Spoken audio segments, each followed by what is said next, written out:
In the Pits is partnered with Podrunners Union. Follow Podrunners Union on Instagram to find strength in union and celebrate our sports pit crew. Send in photos to represent your union local and be featured. Stealing pods for undeserving teams. It's a living. In the Pits is partnered with Mariachi Águilas de Oro. Based in Austin and servicing the surrounding areas, these golden eagles will bring life to any event you are having, from birthdays, anniversaries, holidays, corporate events, or even a simple performance to enjoy. Guillermo Padilla, one of their trumpet players, is also a member of the Texas paintball scene. Visit them on Facebook and Instagram to check out some of their past performances, or give them a call to book them for your event today. In the Pits is partnered with BEM Wraps. Behind every mask is a unique and creative player. Tap into it when you order your next custom headpiece. Their Build-A-Band lets you communicate with them one-on-one to make your order just the way you want, all the way down to the color of the stitch. Check out their Instagram at BEMWraps for drops and build videos of them working on orders. They offer very competitive pricing, so reach out today to get started on your own one-of-a-kind headpiece. In the Pits is partnered with Uno's Jerky. Made right here in the state of Texas by JC Limon, Uno's has some of the best tasting jerky around, and each flavor has ties back to Texas paintball. I personally recommend the Texas Titan flavor. Head to unosjerky.com and use code PITS10, where a portion of every purchase will go back into the Texas paintball scene. In the Pits is partnered with Hydra. Designed by players for players, you can outfit yourself in Hydra gear from head to toe. Have confidence that when you make a purchase from Hydra, you are purchasing a well-tested and well-thought-out product, trusted by several top teams, including first-place semi-pro team PaintballFit.com. I personally recommend their Hydra Black knee pads. Purchases over $100 receive free shipping. Head to hydra.fit to browse their selection and discover the Hydra mentality. In the Pits is partnered with XTPL Events. The Extreme Tournament Paintball League is a series put on by the Lukow family of Paintball Fit fame that gives the opportunity for players to learn and grow together as a team. 3-man, Challengers and Champions X-Ball, Draft Mech X-Ball, and even Youth 3v3. There's something for everyone at XTPL. Not to mention prize tosses, raffles, and the infamous paintball munching contest. Events happen throughout the year, and the prizes never disappoint. Sign up for an XTPL event today on PB Leagues. In the Pits is partnered with Skull Monkeys Paintball. Equip, engage, excel. In the Pits is sponsored by FU Athletics, created with a purpose and focused on building a better you. We are a brand that matters in your workout, and every purchase gives back to cancer research. Go to thefuathletics.com and use code INTHEPITS25 for 25% off of your order. In the Pits is partnered with Compete. Compete is a Texas-based brand by Jell Stewart of professional team AC Diesel that provides custom jerseys, pants, headbands, straps, tech shirts, and any other soft goods to help individuals and teams compete at the highest level. Support Texas Paintball and message Compete on Facebook or Instagram and mention In the Pits Podcast for 10% off your entire order. In the Pits is partnered with Get Dat Shot. Get Dat Shot now offers first-in-line photo and video editing, 20% off Get Dat Shot merch, and 20% off prints to all teams that wear the Get Dat Shot logo on their jersey. Message GetDat_shot on Facebook or Instagram to become a Get Dat Shot program team. In the Pits is partnered with Paintball Kumite. Paintball Kumite is a program designed by Colt Roberts of professional team San Antonio X Factor to take paintball players of all ages, experience levels, and skill groups and mold them into champions. The program breaks the game down into small, easy-to-learn sessions designed to help you master the fundamentals so that you can elevate your game. Newcomers to the program get a free 1-hour introductory class when mentioning In the Pits. To sign up for a class, message at Paintball Kumite on Instagram.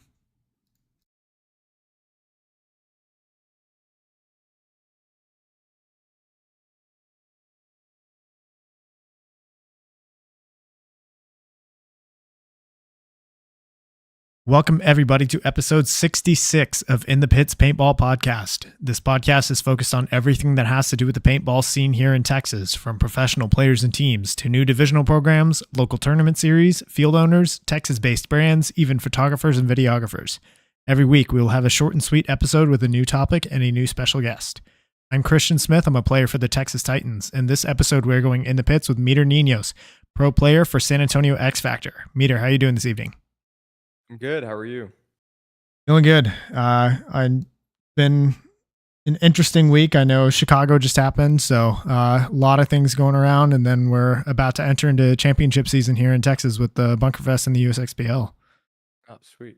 Yeah, so it's gonna be exciting time here. So speaking of Chicago, let's just start off right away with that. So this past weekend, X Factor finished fourth place at the NXL Windy City Major. You went 4-0 in prelims, and then you beat NYX in quarterfinals in a close one, and then you lost by 1 to Damage in the semifinals. So overall, how do you feel like the event went for the team, and how do you think it went for you?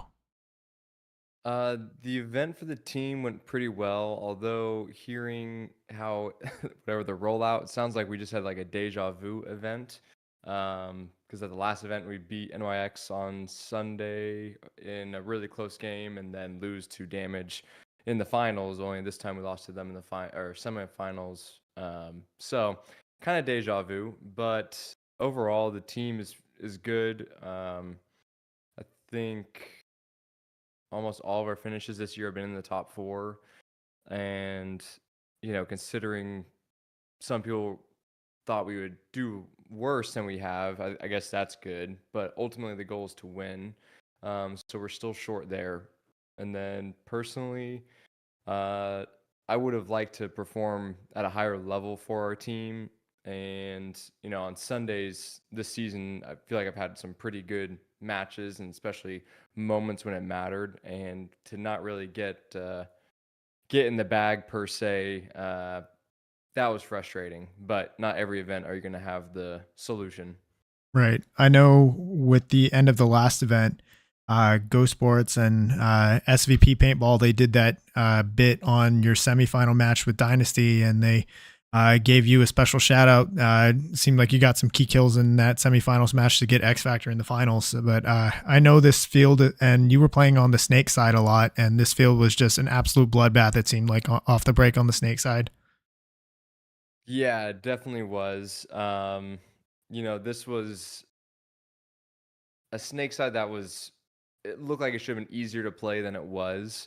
The simple remedy is to be in the snake, but what made it really difficult beyond that was what is the 2 and the 3 supposed to do on that side of the field? Are you cutting the field off? Are you helping support your guy? Next question, how do you support your guy? So I will say I probably underestimated what you should or could be doing on the field. And I probably realized that too late. Right. I noticed, at least from the games that I was able to watch, that it seemed like a lot of teams were trying to pick on the second guy on the Snake side versus trying to shoot the wide runner. Yeah.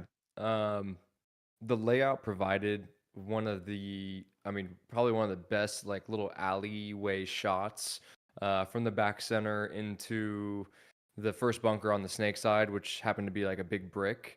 And normally you don't have like the best shots on like what we call like the quick shot. Normally a quick shot, it's like really tough to thread the needle.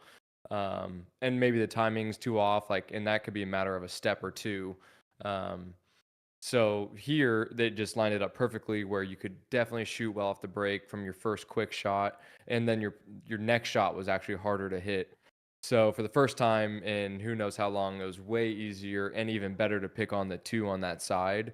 Because if you did make it out and you don't have anyone behind you, then you're kind of in a 2-on-1 on a side where if you die, then the point's over. So that's why you saw a lot of early wins and losses on the snake side. Yeah, it was interesting formula for sure. I think that I also heard that there were kind of some differences between the red side and the blue side on that one, like whether it For was easier or sure. harder to make the snake. Absolutely. Absolutely. On the red side, you could shoot the snake and you could make the snake. That being because the blue side didn't have the same shot like whatsoever. And that's on every field, like every single field layout that you'll ever see, there's going to be differences. And it has it could be how the grid is laid. It could be how the land is, if it's not totally flat, if there's a high side, a low side. And on this particular field layout, on the pro field specifically, it was a matter of one pin that made all the difference, which is a wild concept to think about. And it wasn't even the wrong spot. It was just because the land formation was like had it on a tiny incline that took away the shot. And that's, kind of ridiculous, but also it's on every field layout and every time you're going to play. So there's definitely no excuses. But, let's say you had an overtime point and you're making the snake the whole time, but now you're on the blue side where you can't see the snake guy. You can't go to the snake. That is a frustrating thing. It wasn't our story, but I'm sure it was someone's story. Mm. Yeah, well, hopefully one day when and if paintball is played in stadiums, then we don't have to deal with that anymore, event to event. Yeah. Yeah, and normally you don't have it be that dramatic, but this was one of those where it definitely it's a lie to say it didn't change outcomes or at least decisions that you're gonna make out there. Absolutely. So, as far as the prep went for going into this event, obviously in Philadelphia, you were coming off of the second place in the 1v1 sudden death against Damage. So, as a team, you were pretty much right there, and it came down to a single one-on-one. But as a team, did you have like a shift in focus or different goals in your practice going in?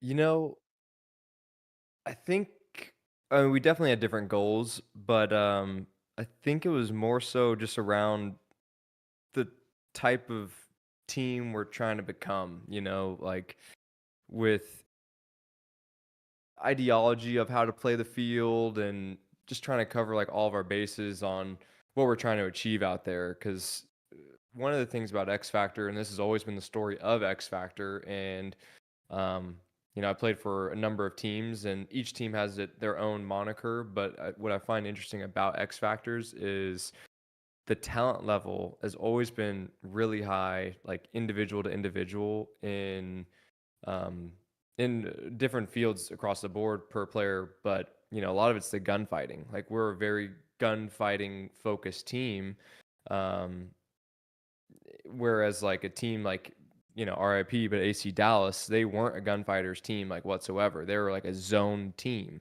So they're just trying to make spots and keep you out of spots. Or if you come close enough, then they can, trade out and go that way.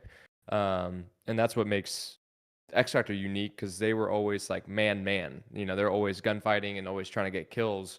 And there's a time and place for both. So I think what we've been trying to do is just be a smarter team. There's no need to go trade bodies. There's no need to put yourself in a compromising situation to leave, two or three other guys on the field alone when we could easily win this 3 up, 4 up. So I think that was a big change of focus, is trying to just be a more disciplined team. Yeah, watching your guys practice and even watching your matches, I can tell that there are certain points where you guys win just because you're better, for lack of a better word. Yeah. But it definitely can tell that you're trying to become more about that teamwork, and being making sure that zones are covered and handed off properly, and really doing the more team focused moves down the field versus just, hey, I'm individually better than this guy, so I'm just gonna go try and win the gunfight. Yeah, and you gotta, I think our team's getting closer to where we want to be for sure. But it's been a multi-year process, to be like brutally honest. At least in my head about our team. Maybe it's not acknowledged across the board, but when I go back and think about what we need to do to be better, um, or if there was a magic thing that could make our team better overnight, it would certainly be, all the zones and discipline and the correct calls and understanding, like the let's see, the literacy of what these calls mean, and this happens on every team, and especially the longer the team's together, the more personal attachment to a call maybe. But it's much easier to be on one side of the fence than the other. You're either like all team or all star, and to be in the middle ground could be the most frustrating, just because when you have the right knowledge on what should be done, but then make the mistake out of ego, for whoever it is like that's a concept that grinds my gears. But we're working in the right direction. Absolutely. And kind of speaking on the multi-year process, you guys have gone through quite a few roster changes in the last 2 years, like starting with when Archie went over to Dynasty. You guys went through, like, there are probably 4 or 5 different players that have come and gone through X Factor, like Anthony Bowles, Sean Saucedo, Rainey Stanzik, now Jesse Stevens.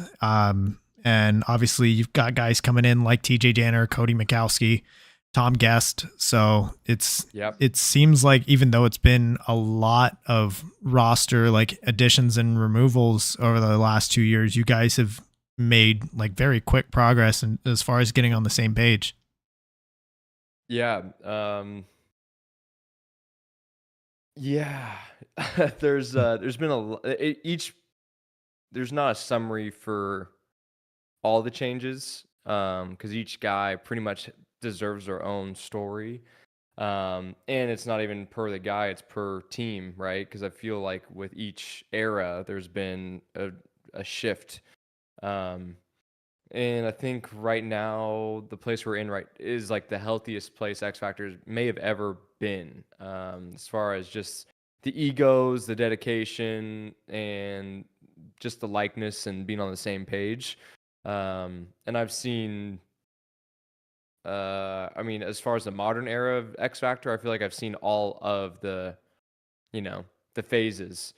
But what makes it cool right now, and I think what led to it being easier, is it's like relationships. You could be miserable in one relationship, you get out of it, and then you realize the world's like not as bad as you made it out to be.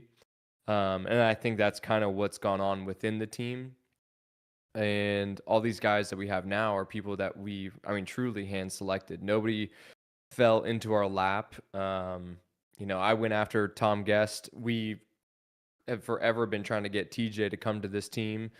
I've grown up with TJ, so whenever he was able to come on board, although he wasn't totally healthy, when he did come on board, I just knew this was the beginning of turning the page of getting, X Factor to what we all want it to be, and which is the disciplined team on the podium that isn't, going through all the hurdles that we did go through. And then Cody Mikowski was also a handpicked guy. And the common thread, LJ Parrish, handpicked guy. The common thread between all these people are their attitudes. Though different, the common thread is they come to do the work. They come to be them. Bringing yourself is half the battle to any sort of situation. And the first thing with that is identifying who you are. And these guys know who they are. They're not trying to be somebody else. We're not dealing with, psychological thing with any of them. All of them are here to win. And the best perk is we're friends. So that definitely makes it all move, the way it looks. For sure. And it's been a lot of fun, especially this year, to be around you guys so much and kind of offering help whenever and however I can. And we definitely appreciate it. Yeah. And I'm just thankful for the opportunity, really. And hopefully I can continue to just give you all that, 1% or however much advantage as I can. For sure. Definitely what you've done for us is, like I said, it's not going unnoticed. And, I believe, especially with the footage side of things, as people learn what they're looking for in the footage, I think everyone will understand more about the value. Yeah, and that's something that whenever it's brought up, I always offer it to like any divisional teams or players that are listening out there, is being able to study film in whatever capacity that you can, whether it's setting up a camera, recording your own practices, or if you're competing at an event that happens to have a live stream, like sit down as a team and go back and watch the footage. It'll become very, very clear very quickly as far as things like, your communication, or hey, these are the opportunities that you have and haven't, like it's taken you 30 seconds to realize that no one's shooting the gap, or things like that, or Hmm. hey, it was like a full 45 seconds before we realized that no one's shooting the snake side and we have to get a guy assigned that way. Yeah, 100%. I mean, there's so many layers to that. I think the easiest thing to say is, why not? Everyone has some sort of access to a camera, and definitely doesn't hurt to see yourself or to see others and just have that accuracy of uh, true recall, like just going off of the adrenaline and saying, I called this, or it was only 2 seconds. Well, when you have a actual time clock going, that 2 seconds turns into that 45 seconds you were talking about. And what are we doing? Are we just out here 7 hours, 6 hours a day playing paintball just to play paintball, or are you trying to get better? Where is the truth in all of it? It's easy to show up week in, week out, spend the money, spend the time, and feel like you're doing the job. But what's the true result? How do we know the metric of it? The easiest answer is just bring out the camera. Yeah, it's simple as that. And I mean, cameras are pretty cheap and you can get really good ones nowadays. Like, just get a GoPro is my suggestion, because it has the fisheye lens. You can cover as much of the field as you can, if not the full field. Mm, So yeah, anyone listening out there, get a GoPro, set it up on a tripod, and just kind of fire and forget there. for sure. All right. People are saying that you're a little quiet. Let me turn you up here. Okay. Let's continue on. Thanks, Pat.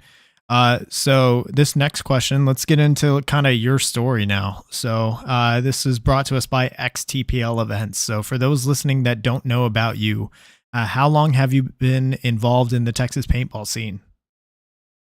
Man, well, I've been playing since 2005, 2004, and I probably got involved, like, at least in the local scene where maybe my presence was felt, was probably like 2007. Although I was just a young kid, mainly consumer, I was at everything, every local event. I mean, I didn't miss a weekend of paintball for truly like a decade, probably, and that's like a true statement. So I'd probably start there, and then there's years where I was playing, for other teams out of the state, and I definitely, when you're doing that, you're not really part of the scene so much anymore. But I've always tried to be connected with at least the people who are, and trying to make sure something's going on. Because in Texas, we've had droughts of paintball. Um, and it seems crazy to say that now, but in my coming up, there were certainly, I mean, multiple 5-year situations where there's like North Texas paintball or Texas in general is pretty much dead in the water. Um, so to see where we are now, it's crazy. Y'all don't need me anymore. There's there's plenty of people. Oh yeah, and just look at, a prime example is how Texas teams did at NXL Chicago. We took first Seriously. place in semi-pro, Division Two, Division Four, first and second place in Division Five, and then won Division Four 5-man as well. So a lot of Texas teams taking home golds. Yeah, and that's amazing to see. And it's also pretty much the norm nowadays, to be completely honest. So, uh, and now we've got Texas in a position where next year we're going to have like a Division Three, like a really strong Division Three league just within Texas, and starting to push the boundaries into like a true premier D2, D1 division within probably the next 3 years. Yeah, and that now you have my attention.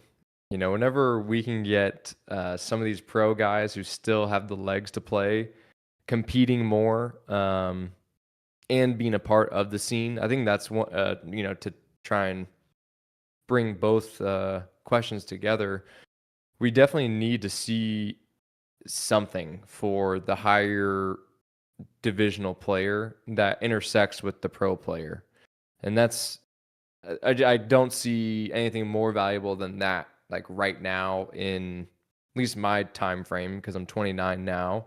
Um, and shortly here, whatever, by the time my generation's retiring, um, it's sparse. Like the connection's pretty, I don't know, it's not there, it doesn't seem. And we need to be able to enjoy the game that we all love. There's no reason why you get to a certain level and then you have to wait 3 years for your ranking to come down. Then you come back to D4, and it's like, I'm sure some of the people here listening are those people, and I'm not trashing them at all. You're a product of what the the ranking system has made you, and I just think that's wrong. It's a totally wrong thing. So I'm happy that the times have caught up and the participation's caught up to see in a 2 year maybe a premier division where you get to have a upper level guy play with you. For sure. I mean, the very first Bunker Fest event of this year, there was the only event where the Premier Division actually made, and most of those teams, I think 6 out of the 8 teams had to fly in from out of state. But even then, you had I know Stephen O'Mara played with Baltimore Nasty at that event. Marquis France played with Austin Notorious. I want to say Texas Demolition also had a Texas Pro. I think they maybe had. I don't know if it was Mark Johnson or if they had Jacob Johnson from Paintball Fit with them, but like being able to see that more regularly, like next year we're going to have 3 Texas semi-pro teams in Demolition, Shut Up or Trying, and Texas Cyclones. And with the amount of Division 3 teams that are going to be pushing up, it should be pretty soon. I know that Texas isn't quite there yet, but we definitely have the talent for it. Yeah, for sure. Now let's get some of these other states going, and then maybe we could get bigger regional leagues, more regional leagues having this upper echelon division, and that way you're not having to fly people across the country. I mean, you're more than welcome to, but let's say the Florida series has some of the damage guys integrated. The Northeast series has NYX guys, and you have a couple people instead of just like in the WC PPL, you have like all, whatever pros low enough rank, they all fly out there, which is amazing and travel's great and nice, but sustainability is where I think home is, and not be the only option. We just need more options. That's all. That's my only piece. Right. And it helps like grow your local talent pool as well. It helps guys bridge kind of that gap between division, like low to mid divisions, and then like Division 2 and semi-pro.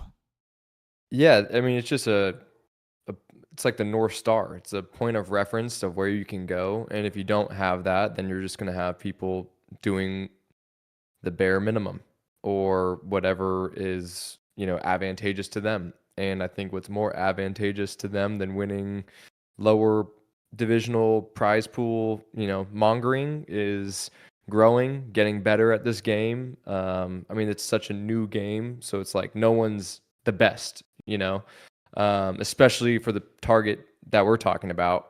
And if you don't know what the best looks like or how good you can get, then you have no clue, and you eventually grow tired of it.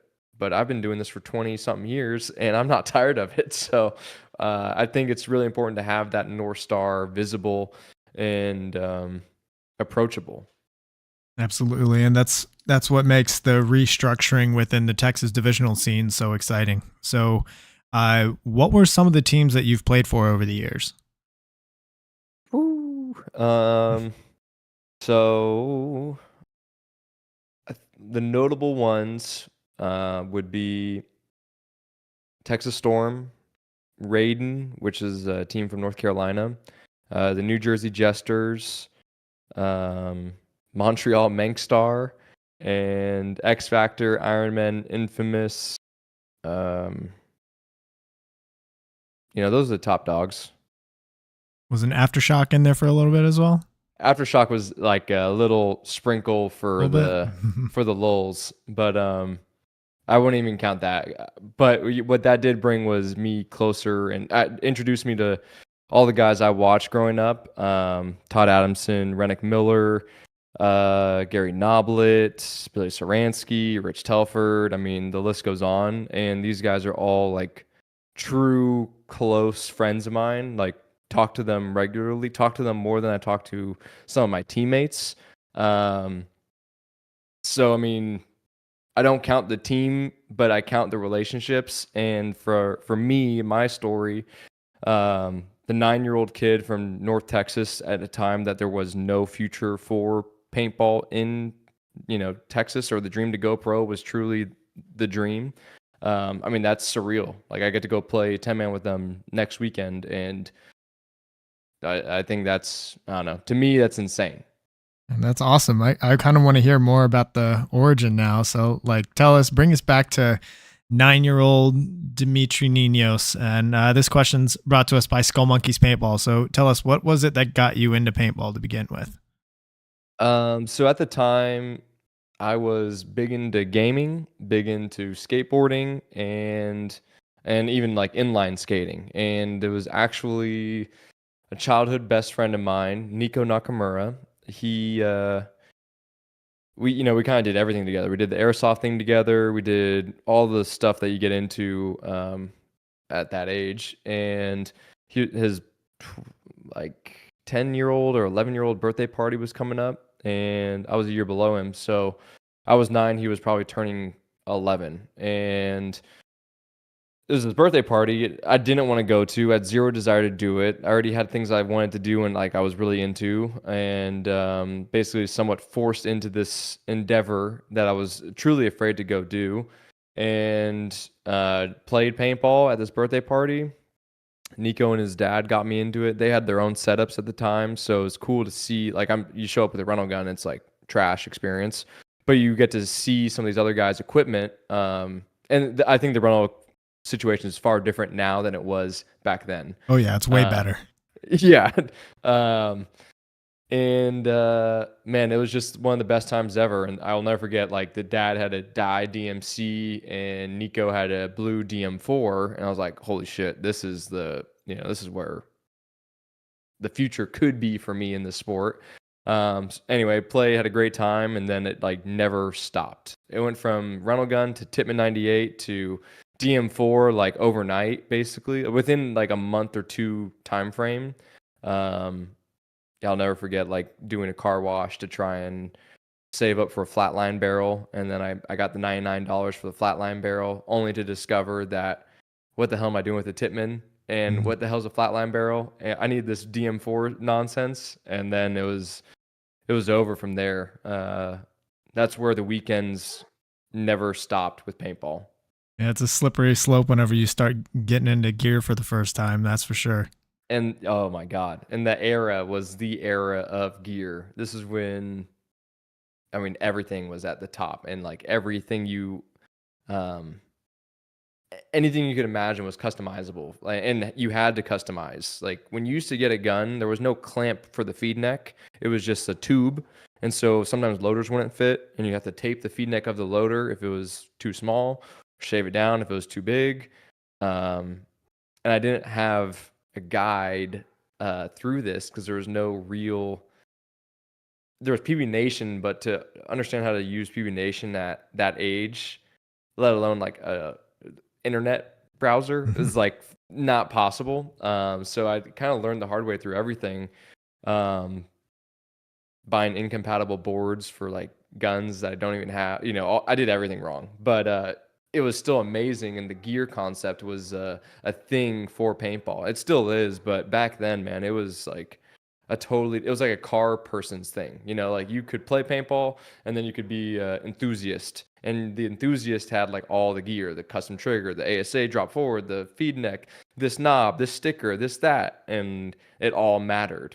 And now, I mean, also for doing it for so long, you don't really care too much, but it definitely feels different now, and not for any bad reason. It's just of the era. It was a truly insane time. Yeah, I mean, some of those guys are still around, but not so much in the tournament scene. I know if you ever go to scenarios, that there's plenty of guys like that have their own complete custom setups. And I can't remember the guy's name, but I remember he was like infamous on Facebook for buying anything and everything gold. And he like had his own like fully custom like red stormtrooper outfit that he had like the backpack rotor feeding into his marker. Oh yeah, one of those. Yeah, and so those setups are still out there. They're just not so much on the tournament side. No, but it used to be like the norm. Like your stickers defined you. The placement of things like truly did matter. I mean, it didn't matter, but it mattered to you, and that's how people remembered you. And like style, oh my God. I mean, style was like everything. It was just such a more expressionful time in our game.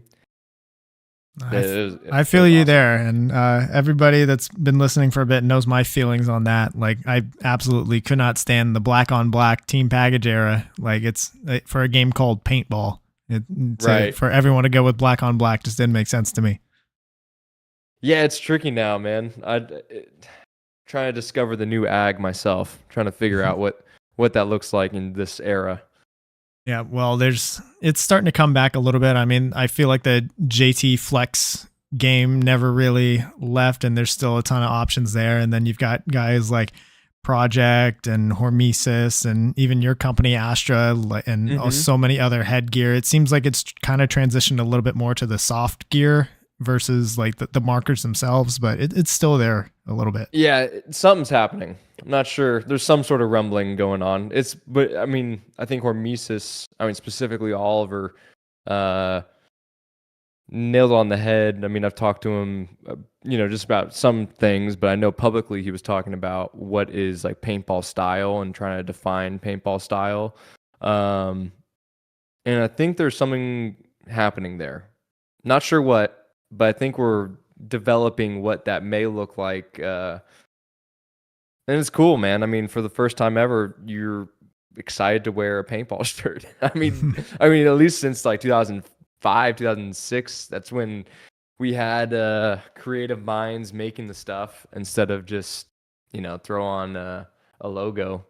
We definitely fell victim to the brand era, the branding era.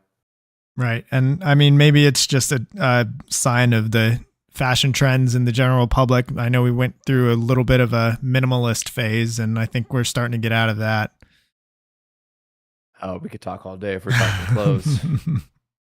Yeah, let's hear kind of your thoughts on that. Do you think it lines up with like kind of the general public trends, or?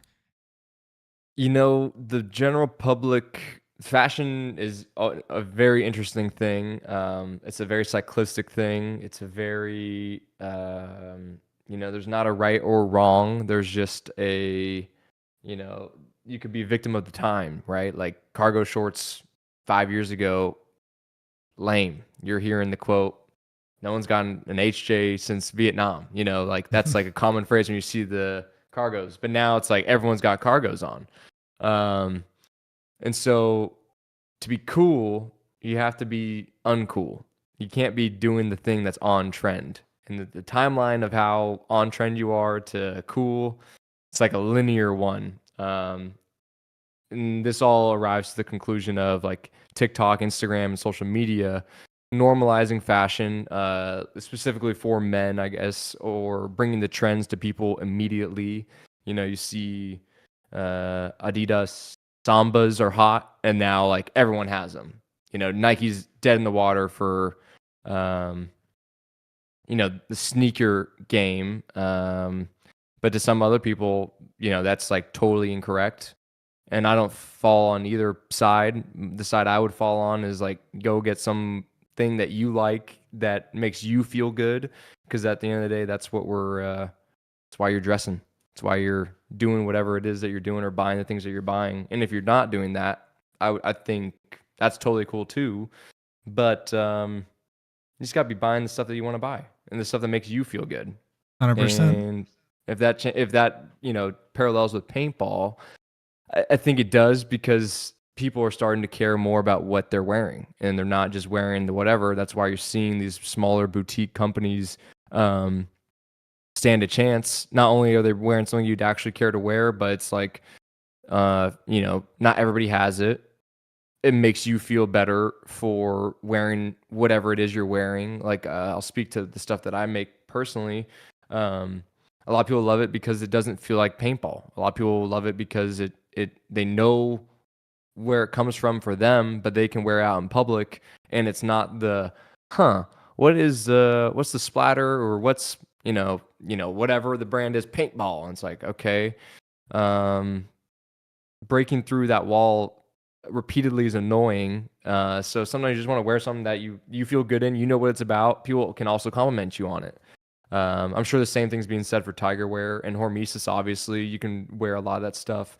Yeah, XXV Project, XXV, yeah. I mean, all these things.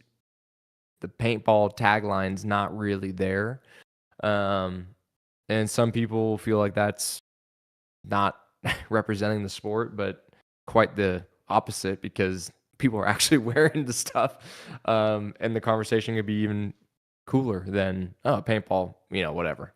But long story short, people care about what they're wearing, they care about what they buy, and I think you see that universally in all aspects of consumer fashion. definitely. And it's the wave that's happening right now with all of these companies that are popping up is cool to watch and cool to see, like the different like spins that everybody has on it. So I'm interested to see kind of where that leads over the next couple of like months and maybe a few years as well, especially as things are like obviously everything in the economy is getting a lot more expensive. So instead of the bigger purchases within paintball, like new markers, I think maybe we'll see a little bit of a renaissance with the smaller like headbands, headgear, things like that, because they're just like cheaper items while you can still get your paintball purchase fix in. Yeah, totally. I mean, and that is a thing, at least on the marker side, I believe the industry has been striving for a long time. Not the cost. And now definitely I'll watch my words here, and you can't take my words for face value because I'm just sharing a thought. But the industry has been trying to slow down the marker cycle, to my knowledge, for a long time now. Instead of having a new gun every single year, they definitely try. I mean, we've seen it since, I think, COVID forced their hand with it, but a lot of these companies maintain the same platform for 2-3 seasons, which I think is good and healthy, because we have to take care of our own paintball economy. And now you have an opportunity for people to buy more stuff. But here's the biggest conundrum: all these people producing product, everybody feels the pressure to buy. Some people feel the pressure to buy, but what we really still need is you to play paintball. We really still need you to go to the field, and if you buy the shirt, if you buy the headband, we still need you to go play it. I just see a lot of people buying, and not having enough money to go play still. And it's a joke Ryan, Brandon, and I talk about, but we still need you to go play. Yeah, absolutely. I can't tell you how many times I'll see like, hey, didn't you just buy a marker? Like 4 days later, they're posting like, hey, I'm getting out of the sport. And yeah, the classic getting out of the sport flash sale. Yeah. Yeah. See you next week. Yeah. So, kind of through all of these trends, and this question's brought to us by Podrunners Union. What are some things that you've noticed that have changed either within the Texas scene or in general within paintball, for better or for worse, over the time that you've been in? Man, I've seen a ton of things. Let's see. A change. I see a good thing. I see a lot of people willing to do the process of getting better, which can suck. And I'm specifically speaking to playing against better people. I feel like a lot of people are more open to that than when I was coming up. Like, that was not encouraged. It was encouraged by people that knew what they're talking about, but a lot of people just like to go play paintball, ramp on like 22 balls a second, play against people far less, qualified than them. And it still happens. I'm not saying that we've closed the door on our past, but I just see more people being hungry about it. I see more of the same faces showing up, doing the work, and reaping the rewards of their work. Out to Paintball Fit 4 events in a row. Shout out, we're trying. Shout out to all these guys who were repeatedly on the podium and repeatedly doing the work. I think that's exciting. It's exciting to see these organizations stick around. Because I mean, man, I've truly seen probably 50 plus organizations nationwide, and you could double that to worldwide organizations be built and fall apart within a season or two. But it seems like some of the ones that are around right now have been together for going on 5+ years. So I think that's good. Trying to think of the bad, but I mean, the bad's all the same. It's just the attitudes, tempers flaring at parks. A lot of that's due to being overcrowded and, just the temper flare, which is a part of paintball. So it's not too bad. But what we really need is we don't need the world's temper to come into the paintball world's temper, Like everyone loses their top occasionally playing paintball. You're redlining your psyche, you're redlining your body. That's fine. But the fights and stuff that I haven't seen any, but I've heard of them. It seems like almost at every local field, at least in California to Texas, there's something going on. So let's chill on that. Let's just chill. We're all here trying to play, all trying to get better.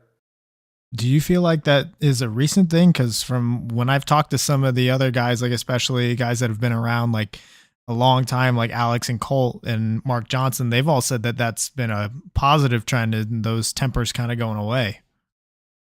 Well, I think what's happened is I think there was way more people losing their minds back in the day. And now I think it's fewer people, but worse tempers. From what I've heard. And I could be totally out of pocket here, but I mean, we did have a spree at some point in the past year or two in Texas where there was like a fight at like every field, it seemed like. And, who cares? I mean, that was just a bad thing that I think I've seen or heard of. Outside of that, nothing really. I mean, here's one I'll say that I do actually know what I'm talking about. I think we need our field owners to invest more in their fields. Nationwide. Just because, and I understand the dilemma that happens, because to do any renovation to a field is pretty costly. It's not just like $1,000, $2,000 fixed for a lot of these things.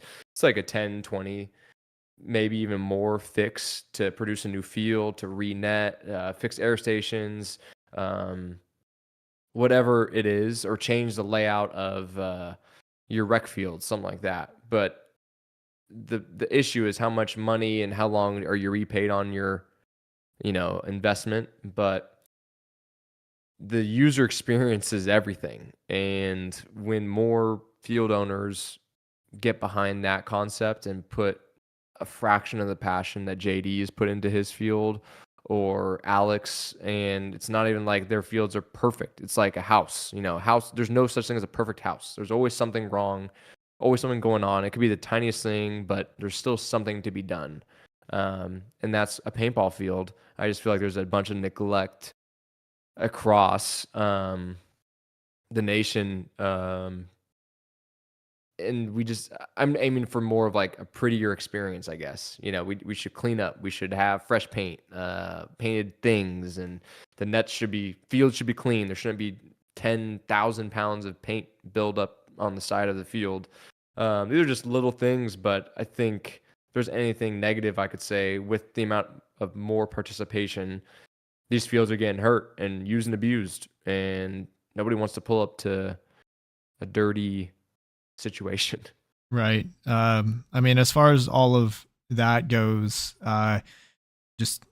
consistency is the hardest thing in paintball, and in general, consistency is like one of the hardest things to do in life. Yeah. And just to remember that, hey, paintball fields aren't competing against other paintball fields. It's not like, hey, I'm going to go to X Factor, I'm going to go to Knights, or I'm going to go to Lost Paintball or whatever. No, you're competing. Like if you're on a paintball field, you're competing against Top Golf, you're competing against bowling alleys, you're competing against pickleball courts, and all of these places where it's like a fun night out. Yeah. You're even competing against like even places like Schlitterbahn, Yeah. So you've That's a got to. far better point to bring up, and they go together. But I think if I could edit a thing, I would say we don't need to go back, but instead of the tempered flare, it's like player to player. I think it should be. I would rephrase it to the field to field cooperation. You know, there's so much of people feeling like they're being robbed of a dollar that they didn't earn. You know, and I understand the. Believe me, I'm not speaking ill to people who feel like another person is truly like vilifying their area, you know, like whether it's like under the table paint deals or ludicrous sponsorship situations and blah, blah, blah, blah, blah, whatever it may be. But your point is the point that should be made that we shouldn't be competing with one another. We should be trying to help each other and create examples for what it should look like. You know, I think the one that comes to mind is like JD's Nightball. Like so many people want to emulate what that Nightball experience looks like. Why? Because it looks insane. And think of like Top Golf and these other things. Like, I mean, they have far more money to deal with than what we do. We'll get that right out in the open initially, and it's a far cleaner thing just naturally. But who's to say there couldn't be a Top Golf experience similar or equivalent in a way to paintball? And a lot of, I mean, just here's one, and I understand how hard it is, but just imagine a field that you pull up and there's asphalt as a parking lot, like an actual parking lot for a paintball field. I mean, I haven't seen one maybe ever. I know they exist, but you know, something like that. If I had a paintball field, I would try to make it look like a business, a presentable business. I understand how difficult that is. I'm not ignorant to that. I'm just dreaming. Yeah, one field that I do want to give a shout out to that does all of those things that you've mentioned is Splat Zone over in Houston. They're an indoor field. They've got like actual restroom facilities, air conditioning, an actual parking lot, like all of the things that you're wanting, and even like a spectator area where you've got like glass windows that you can watch the entire, and it runs the entire length of the building, so you can watch the field as players are playing. So shout out to Jaybird. I had him on like in one of my first 10 episodes to get his field, and it's an awesome place. And I suggest that others kind of try to emulate his field. Yeah, there you go. I mean, and indoor, I'm not familiar with that place, but shout out to Jaybird. Gatsplat is a field. I'm not sure with the current situation, but when I was growing up, they did a really good job. It sounds very similar to Splat Zone. But yeah, they had it all. They had the AC, good. I mean, you could bring your family inside and you're like, this is cool, you know, instead of like, are we safe out here? You know? Yeah. But one day, you know, but that all goes hand in hand with like, I guess the whole conversation is where we are now, what we can do to get better and have that North Star of where we want to go. For sure. And yeah, we'll see what the fields kind of do here in the off season as we're continuing this explosive growth that we've seen in the last probably 2 years, especially here in Texas. Yeah. So this next question is brought to us by Bem Raps. So you've been playing tournament paintball since a very young age. Like you said, what, 9 years old is when you started playing? Is that when you started playing paintball or when you started playing tournaments? I started playing tournaments at like 11. Jeez. Yeah. And you first went pro at 19 years old with X Factor, and you've also had a lot of Division I experience before then with the Jesters, Texas Storm, other teams in there as well. So as a teenager, what were the things in your development that you focus on that helped you to be successful and climb the ranks to the pro division? Passion is what took me, I mean, from innocent bystander to an enthusiast to a killer to, you know, professional, you know. There really wasn't anything else. I loved and bled paintball for, and still do, but really hardcore in my youth. And there was never anything in the way of what I wanted to go do, which was to go pro. I mean, that was like the solidarity of my mental capacity for like, I think, a really long time. And I mean, and what that looks like is just playing all the time, consuming paintball, being hungry to learn, putting yourself in the positions to do it, sacrificing the time away from what other people want to do with their lives, or the social dynamic, to being a kid. I missed. I did go to my graduation, but I'm pretty sure I missed my prom. I went to somebody else's prom. Who knows? But I was willing to give up everything, which seemed like the world at that time, to chase this thing. And I definitely don't have any regrets. But I mean, there's no other word but passion. Yeah, it's a lot of sacrifice in there, but especially to be someone to go pro, be one of 200 players in the world to be able to do this thing. That's what it takes, right? For sure. I mean, the amount of friends that I got into paintball with or played paintball with, to who I'm doing that, or who's still doing that today, is TJ Danner. But of that group, I mean, man, we were kids with about 40 other kids that we had a huge like class, if you will. And we're Ashton Johnson was also a part of that, and he made it to the top as well. And it's not to say that making it to the top is like the end all be all, but for me, that was what my journey was. Purely was to go pro and compete at a pro level and be one of these guys that I watched and emulated and admired so much. And to see where like all of their lives and their journeys have taken them, and there's all obviously different circumstances for everybody, but the bottom line is, TJ and I are still doing it, and that's why we are here. If you stop doing it, you're never gonna go to where you want to be. And I think that's a story that hits to a lot of people, because some of these people that I'm remembering currently I didn't have that perspective till it was brought to my attention. And you hear about someone from your past talking about you to somebody else, and it eventually comes back to you. And some of the things I've heard over the years from the same people was crazy, because small little section, but I remember when I was like 19 going pro, a guy was gossiping about me saying, "Oh, he only could do it because his family, paid for him and could manage to do that, blah, blah, blah, blah," which has a valid point. But the thing is, that wasn't the thing that made me go pro. Like, the sacrifice is what made me go pro, and never stopping is what got me to the pro title, which is insignificant. What's significant is continuing to show up and continuing to get better, and having a path. And that same person 15 years later, is admiring and loving, and that story, that person may never even remember, but what it did to me was like shocking, because I was like, damn, this guy's hating on me. Why are you hating on me?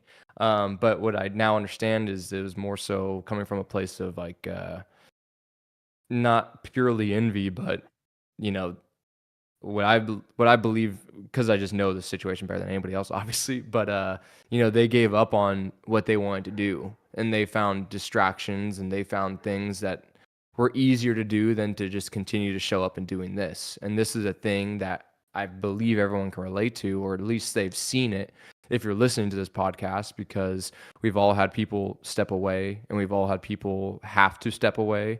But eventually they come back, and it's not to say for better or for worse, but if you come back, I mean, a lot of those people will remember and be upset that they even compromised letting it go in the first place, unless there was like real reason to let it go. There could be a real reason to let it go. If you can't afford and you're not paying your bills, or there's family neglect, like, this is a game bigger than anything else. It's still just a game. But it's still crazy to think about. Just showing up gets you places that not showing up won't. Yep. Just like we were saying earlier, consistency is the hardest thing. Yeah. But I'm curious I wonder if there is anybody that tracks, or if the numbers are out there at all, as far as like the number, or I guess the percentage of people that leave and come back. Cause it feels like paintball has a pretty high percentage there. Yeah. It's gotta be up there. The hardest part about paintball is retainment for the entire time, right? I think the lifetime retainment is there, but how to keep people in it longer than the little, spark in the pan type of situation. For sure. So let's see. I'm looking at the chat real quick to see if we got any questions in here so far. Jay Saldana asks if you can buy your clears that you bought today. I haven't bought them yet. Man, I've been on the hunt for clear frames and bottoms. I just wanted the full clear setup, and everyone wants a pretty ludicrous amount of money for them. Yeah, I think the bottoms are like, they're hovering around 400 right now. It's insane. Yeah, I think this guy got back to me and said 600's an offer, and it's just like, jeez, I don't know how bad Yeah, I mean, what's crazy is that that might even be considered a good price 6 months from now. No, yeah, I think it's totally a good price. I mean, the thing is, all clears go yellow, so and now, I mean, we're 20 years after the production date of some of these goggles. Mm-hmm. So it's like, if they're any sort of clear without yellowing, I think the value will skyrocket. And they're not making more, apparently. I don't know why they don't make more. I bug whenever I am in a conversation to bug somebody. I bug them. Maybe John Dresser secretly has like 100 clear bottoms that he's just sitting on. I wouldn't put it past him. Let's see, anything else in the chat here so far? Yeah. Sauce says, kind of going back to our conversation about field owners investing in their field a little bit more. He says, imagining Nightball at X Factor, that would be awesome if they would be able to get it there. Yeah, that would be cool. So aside from the events that X Factor has had with Anthony on the team, you've been the youngest player on X Factor for quite a while now. So as far as like your role on the team, do you think that age plays any part in it? For me, it hasn't. Even when I was 19, I was like 19 going on like 60. I mean, I was definitely more wild, but as far as the demeanor and what I brought to playing, it was definitely more mature. I mean, I to this day I meet people older than me that I'm like, oh my goodness, how are we working in this whole thing called life, acting this way? But I've never felt the pressure of being younger or too naive for the group. I mean, even now, some of our guys, I mean, we've had older guys for sure, obviously, but there's definitely no little bro type energy with me. If anything, I'm big bro to some of the older guys, but no, it's just never been a thing for me. I mean, I was only child growing up, and it was always, paintball matured me. Look, I've been playing with these far older people than me my entire life, so if there was an age issue, then that that's on me. But I feel like I've just been thrown into the gauntlet, and yeah, for better or for worse, matured for it. Gotcha. So the reason I bring up kind of that age factor, and this is brought to us by Mariachi Águilas de Oro. Like right now, we are seeing a huge explosion as far as the youth movement within paintball. And like divisions are selling out within like 10, 15 seconds for youth leagues. So What advice do you have for any of the kids that are out there that are looking to both improve their game quickly and maybe one day go pro? Man, a few things. You gotta play. We'll just start with like the non-negotiables. You gotta play more paintball. You gotta play as much as you can. You need to remember or identify what paintball brings out in you. If you're a shy guy, but when you're at the paintball field or you're playing paintball, you feel like just this, like, we all see it. Like, there's some people with like true killer instincts, or maybe they're far more strategical than they even knew. I mean, at the end of the day, we're playing a game versus another. I mean, it's mind versus mind, and there's not many things in life that are like that. I mean, of course, there's like video games, there's chess and things of that nature, but there's not like a thing really anymore. I mean, there's jujitsu, but like, we do modern day gunfighting. That's what it kind of is at the end of bottom line. And so when you're able to impose your wit in tandem with your athleticism, there's, I don't know, there's something different there than with most things. So identifying what like activates within you, I think if you look for that at a young age, that could be a really powerful thing, because you find that thing that, like, for me, it was this passion and just sort of just like lust for life playing paintball.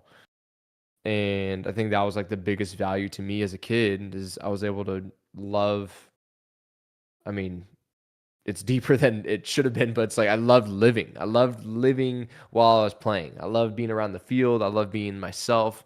When you're at the paintball field, you get to show up as genuine as you want to be.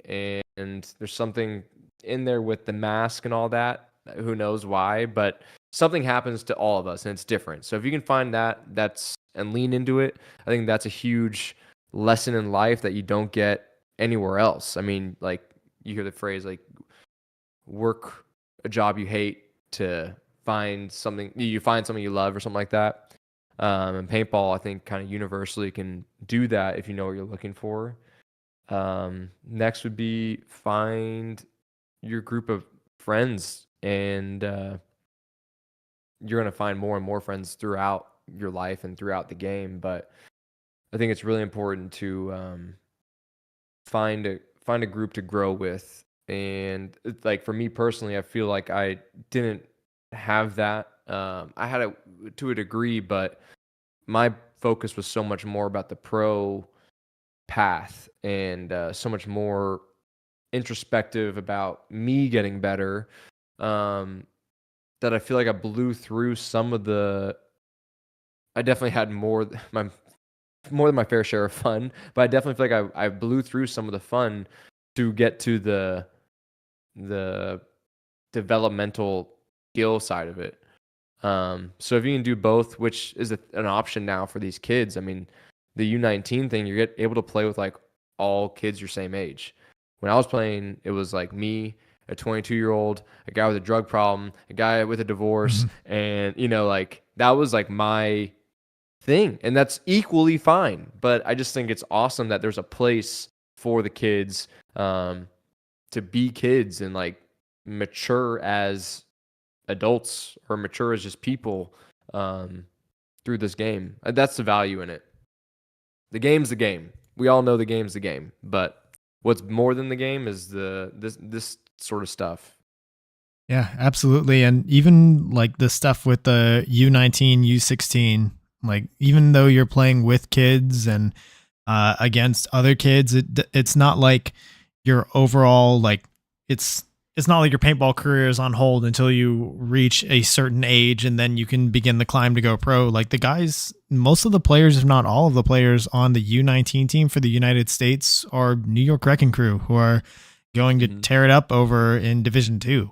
And you've got these kids, teenagers, that are taking it to all of these, grown ass men from all over the country, and they're just absolutely wiping the floor. So, And I love it because that's the future. I mean, no shit, young people future, but them and their success is the future. Like we have to wash like the whole sport. We have to wash it all off with these new people stampeding. I mean, look, Paintball Fit winning the 4 events, and obviously all the younger kids regionally, locally dominating their series, and their comprehension for the game is just like right there. I mean, that's a similar thing that happened to skateboarding. Different dynamics because skateboarding was limited to the pure gravity of a 9-year-old to a 28-year-old's not the same. And so these kids were like ripping tricks that could not physically be done by these older guys. And so like all the stats got weird for a couple of years until they learned how to properly, and they still don't know how to do it, but you see what I'm saying? I mean, it takes the new blood to set the record straight or create a new slate. So it's epic. Like the generation of pros 10 years from now, who even knows what the game looks like? I may hate it because I can't do it, and that is to be leaned into, not to be pushed away, which is what I think happens often in our little game because the people at the top are afraid of certain things, or anybody in position of power, not like just the GI or Bart, Randy, and NXL heads, but like the local guy, I don't know his name, who has a tournament series. Like they don't want some of this stuff to happen because who knows? Or it's just an opinion. But we got to lean into these things instead of being apprehensive. Because if it doesn't work, it won't work. And if it's supposed to work, it should be done. It shouldn't be redlined.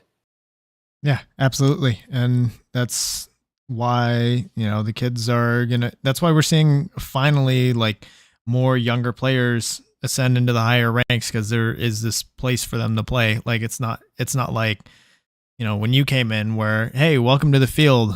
Here's a whole bunch of, 40-year-old dudes shooting at you semi uncapped for your first time. No, it's like you've got youth divisions, you've got even for like the casual players getting into it for the first time, you've got 50 cal. And it seems like and what I was saying, I don't know if it was last episode or 2 episodes ago, but kind of that landing zone for players to dip their toe into paintball is a lot more gentle than it has been historically. And when I say landing zone, I mean like obviously for any sport out there, you've got kids that, if they want to be a football player, then, they can throw a football around the backyard. They can, do things like that with a baseball, basketball, whatever. And with paintball, I know some people are like, there's no like kind of link there, but how many kids grew up with Nerf guns? How many kids grew up with, airsoft, things like that? And then they get to paintball to that, step 2, and it's just, bam, you're immediately getting ramped on and you quit and never look back. Yeah, totally. Absolutely. I mean, I had a random idea in that, but we are seeing more and more people, and it's naturally going to occur. It's already naturally occurred. I mean, there's definitely a difference in people's perception of paintball, and by perception, probably the wrong word, just awareness of its existence has changed in the past 20 years from when, I started to now. I mean, I still have to explain like what I do and how it works, and there's a pro. I never even knew it was a pro thing, and that it's like had that conversation over 100 million times. But now it seems like there's at least birthday party paintball. Like you say paintball, that comes into their mind, or they've seen it, they've heard of it.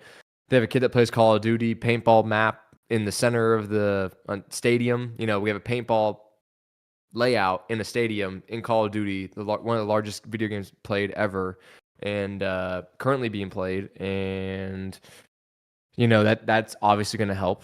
You're seeing it just more present. And that's like I said, generationally, the next generation, it's going to be even more common. It'll be the next skateboarding in regards to, yeah, we got the Nerf, we had the airsoft, we got the rollerblades, now we got the paintball. And as long as that's at least a canon event in everyone's childhood, then the game's in a good place. Absolutely. So this next question is brought to us by Paintball Kumite, which is Colt Roberts' little training thing. Hopefully we see more classes soon now that we're after Chicago. Be on the lookout for Colt to maybe make an announcement for the next class. So back in 2021, you surprised us with the Astra Invitational, which was pro, semi-pro, invite-only event held at Paintball Fit. I think the big allure that at least everybody kind of grabbed onto was the large cash prize. So what was the inspiration for not only the invitational, but also like the creation of the Astra brand in general? Man, so the brand I wanted to create, like a, and it's still, I like to call it just like an idea. It's just like this floating vessel in the in the sky that when inspiration comes, like I have a place to create the idea or create a product or whatever it could be, and we have a name for it. We have a channel to release whatever it is, and so it kind of all happened hand in hand. Came up with the brand, and then shortly following, the tournament idea was there with the help of a lot of people. But can you hear my dog? Yeah, it's fine. Okay. Young P wants to get a shout out, but so the idea really came from, look, there's now 20 pro teams, and of these 20 pro teams, what new team has won? And what new team has won in the past forever? I'll tell you the answer. It's not many, and it's certainly not the lower 10 teams. It's certainly not even the lower 15 teams. It's truly like the top 5, maybe 6. Like you'd say Infamous is like good for that 6th spot. It's like Dynasty, Houston Heat, Impact, Damage, X Factor, and Infamous. But this stretches back way before we even have half of these teams like created. Like Dynasty, they obviously won a ton back in the day. Infamous, here and there. Houston Heat wasn't even a team. Impact was a team, but like in 06, 07, as far as the pro rankings go. And Damage, similar story. But fact of the matter is, these other guys don't have a place to go win. And I mean, like, I am being as hardcore as I could be with how my idea came to fruition. And I wanted to make an event where you could come play and you could win. Because right now, you cannot win. It's getting narrower. But until it happens with consistency, I feel like that idea holds up. And especially at the time that this all came about, it was like, sure as shit, like, you're not winning. So let's make an event that somebody can win. Let's make an event that has a cash prize that is the largest cash prize that someone's won in God knows like how long. When I won World Cup in 2013, I believe the check was for $12,500 or maybe 12,000, who knows. 2005, Trauma won the PSP World Cup and it was 50 grand. So my introduction to paintball, the year that I got into it, a team won $50,000. That team had a roster of 15 people. So it kind of, depending on how they distribute it, it's kind of a similar thing, but still more than what we get. And people won cars. People won motorcycles at local events that I saw. There was just so much more extreme sport energy. And this was also the era of extreme sports. This is when people were giving money out like it was free across the board. Like X Games and all these extreme sports had insane packages of prize pool. But so that was the inspiration to make it $15,000. And that was really just a number I came up with. I'm like, what's the last one? We could go crazy, but let's start with 15. Then maybe the next one we go crazier and yada, yada, yada. But that was like the structure of why I wanted to get it going initially. So how do we do it? We invite the teams that were what we deemed qualifiable, which is just not a top team.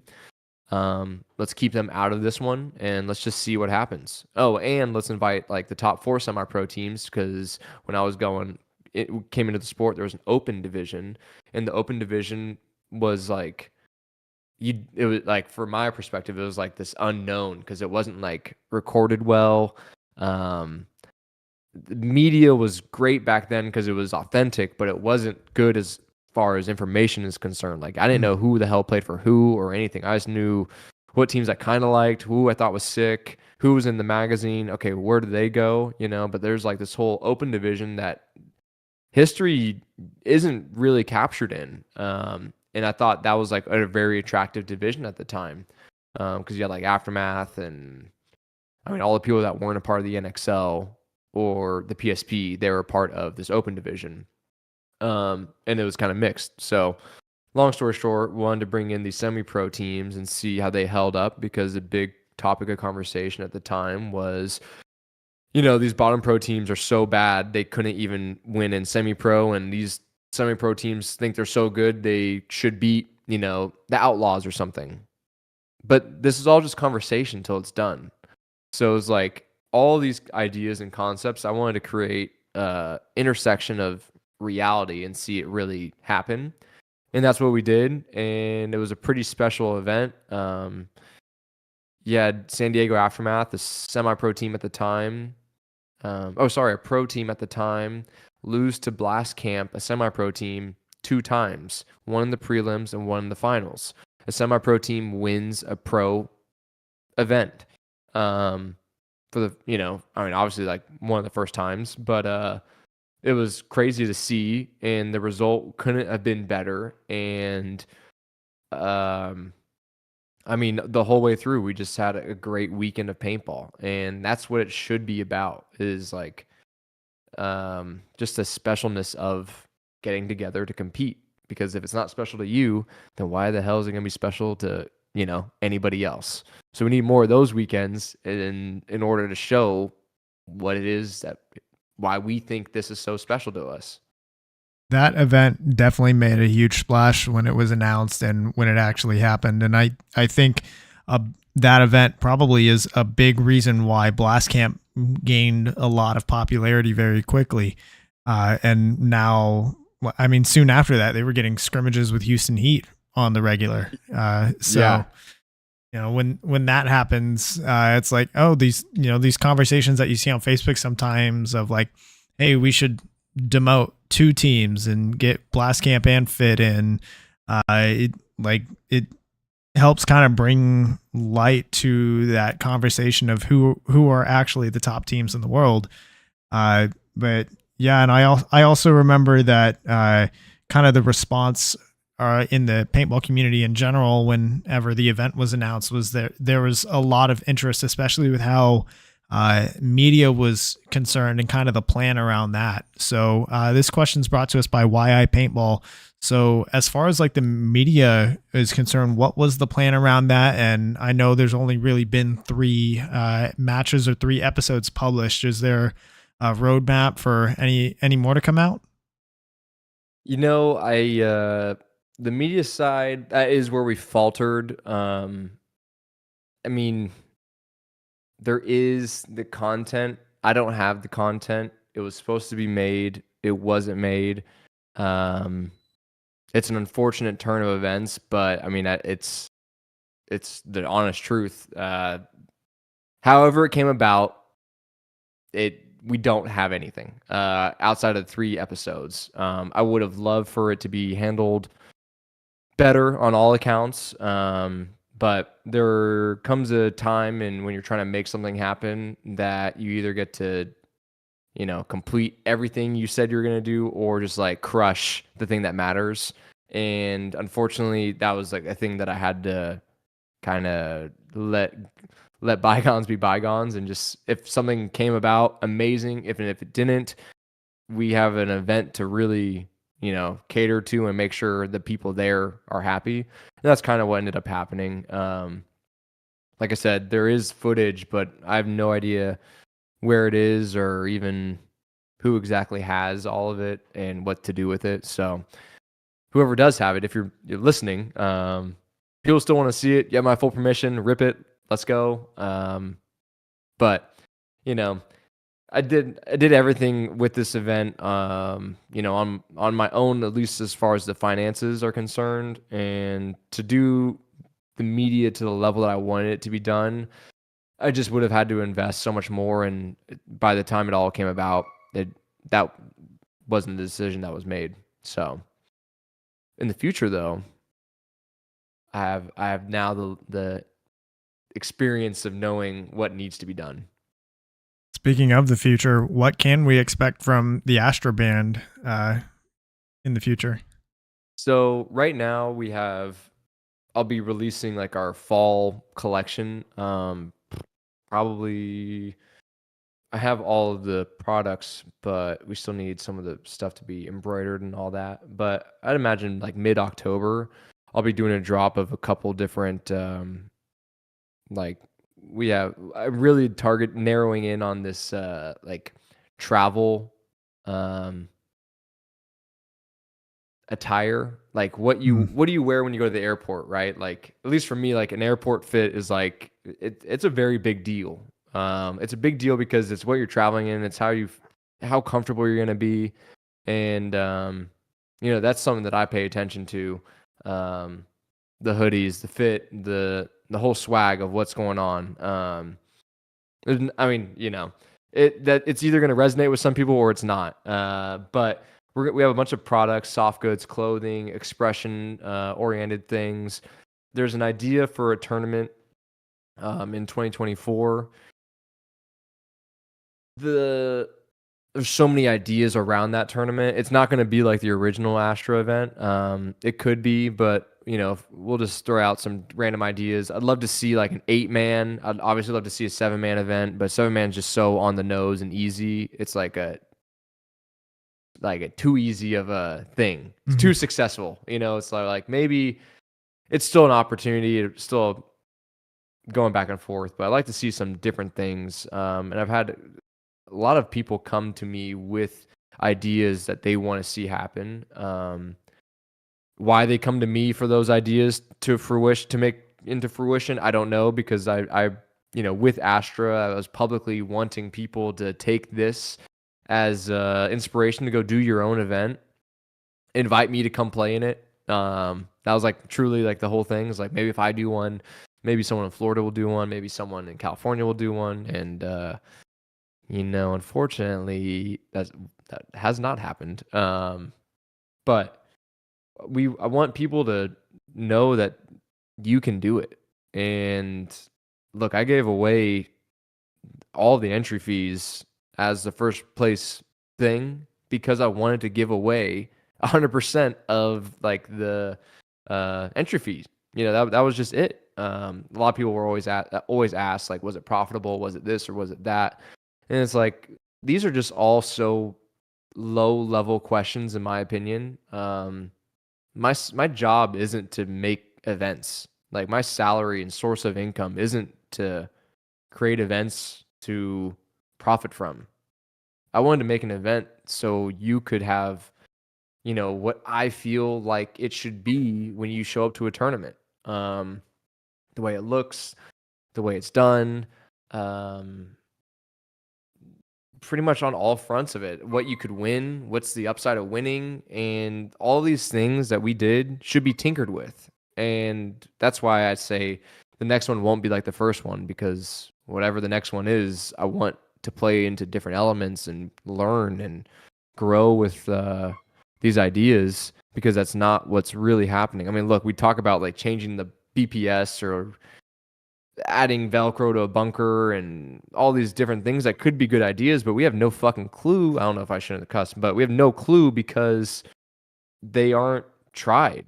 Or if they're tried, it's tried in like Kentucky in someone's backyard with 2 Aztecs and like, oh yeah, it doesn't work. Like, come on, bro. Like, we got to do better. And that, yeah, I mean, I should probably stop there. Yeah, but I mean, that's where I'm at. It's a conversation that needs to be had, and paintball needs this developmental league where they can test things, kind of like the XFL. I mean, you see it right now where they're testing different formats as far as like kickoffs and punts and things like that. When just you need a solid testing environment where you can experiment with changes so that you can innovate in the game instead of just kind of sit on the same thing that's been done over and over and over again until you wake up and you realize you're very behind the times and someone else is going to come in and take over. Yeah. Or you even have, what I've seen in our sport, specifically the pro level, these changes happen that are just ideas, and they have radical consequences. In 2008 going into 2009, they limited rosters, and I think it's like really safe to say like over 40% of the pro population gone.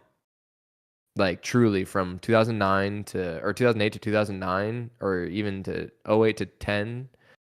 I mean, you saw the first mass exodus of guys who are going to play paintball and who don't have a place to play.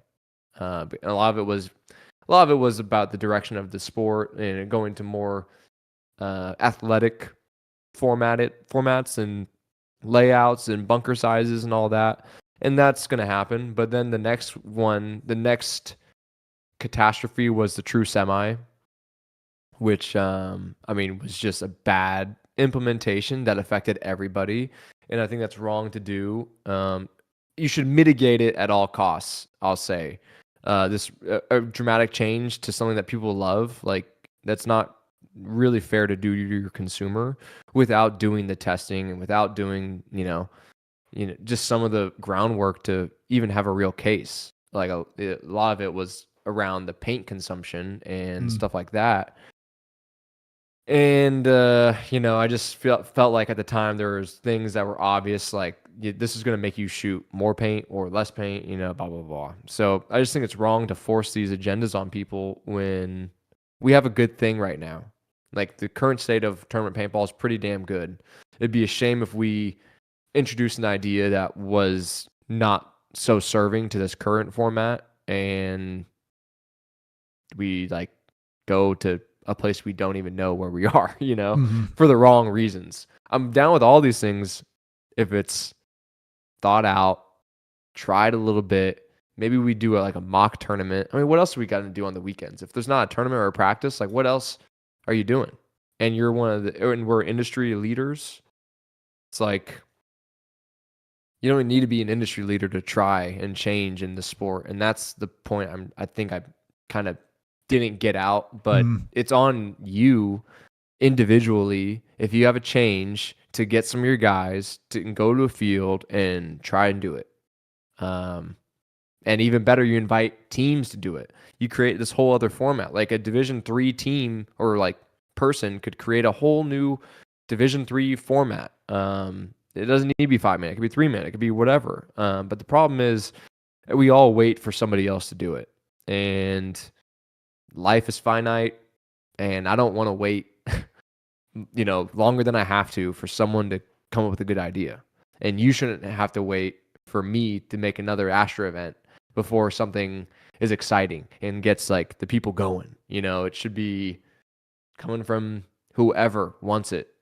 You should go out and do it. And it doesn't mean you have to go do it, but maybe like you push people the way I'm pushing whoever's listening to try something, do something. I hear you there. I hear you there. And I've got some ideas for an event and even an event format that I'd love to run by you sometime. I think it would be an interesting spin. But one of those changes that I feel very strongly about is the whole Champions Cup thing that they're doing with the NXL. I've kind of done run the numbers and what would it have looked like in previous seasons if they had the whole Champions Cup thing in place, because they're doing it from not just in the pro division, but in every division where if you're a top 4 team throughout the season, you get an automatic buy into quarters. And for pro, like, sure, I guess it makes sense. Even semi-pro, like the divisions where you have to play every event. But like these divisions where they're only counting like your top 3 scores or whatever, I think it's, to be completely honest, I think it's ridiculous, especially like considering, hey, you get a top 8 buy, and on top of that, the top 8 are guaranteed in the money at Cup. So it seems like it's you're doubly benefiting on a lot of that. And even like at the divisional level, some of the teams that would have earned the top 8 buy last year didn't even make it out of prelims at Cup. So can we really like let those teams who just straight up don't show up, allow them basically the double benefit there? Or like, is that right? That's a great point. And so, I mean, I'm familiar with the pro thing. And to the pro answer, I feel like it probably covers both, but it definitely doesn't seem right. And here's, I'll separate it. So for the divisional thing, it definitely doesn't seem right. And we need to be, I feel, the league needs to be clear on their intention for what they are here to do. Are they here to grow? Are they here to provide an event? Are they here, to be the biggest, tournament series in the world? But I feel like a lot of the angst, not even with this topic, but just across the board, comes from that not being identified, and or people feeling like they should be getting something else from the league. And this is like a pro league comment, as opposite as the setup sounds, but I just feel like there needs to be more transparency for what they are trying to accomplish. To go back to the pro side of things, my personal feeling is it's already a spectacle for pros. We're already, majority of them, it's not for the money, right? Like the top guys, we already get paid. Like we're fine as far as like we're not playing for money from tournaments. Mm-hmm. And that used to be the way the world worked back in 1902 with paintball. You would play to win tournaments, and people who leveraged their lifestyle around winning events, like that was a thing. And it shouldn't have been a thing, but it was a thing.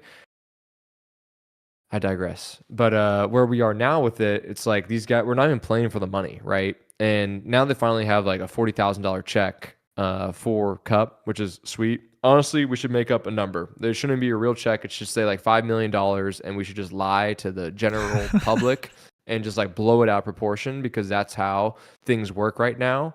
And so it like makes total, I'm being dead serious also. Dead ass serious. You should lie and say we win like $5 million, big check, big money, huge, awesome, goes viral, and now you have growth. That would be a means to an end. And if that was your answer, is like we're growing paintball, that's a good idea. You should run with that, because that will go along with your plan. You'll have a result with the plan. Now, inviting these teams and creating this like bullshit bracket to compete, and then there's still the real teams who aren't a part of that luxury bracket still competing and playing, and all those matches matter. I mean, it's just like, how does that make sense?